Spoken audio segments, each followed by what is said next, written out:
Hi అండి, మీకు ఈరోజు బచ్చల కూర చల్లడప్పలం ఎలా చేయాలో చూపిస్తాను రండి. ఒక బౌల్ తీసుకొని అందులో కొంచెం శనగపిండి, గోధుమ పిండి, కొన్ని వాటర్ పోసుకొని పక్కకు పెట్టుకోవాలి.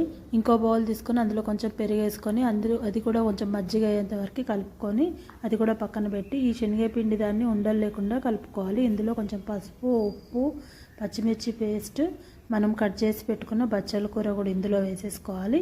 ఇదన్నిటినీ ఆ మజ్జిగలో కలుపుకోవాలి.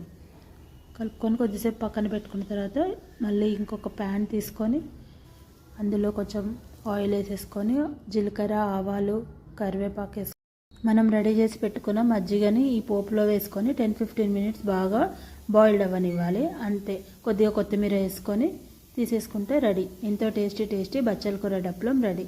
నా వీడియో నచ్చితే లైక్ చేయండి. బాయ్.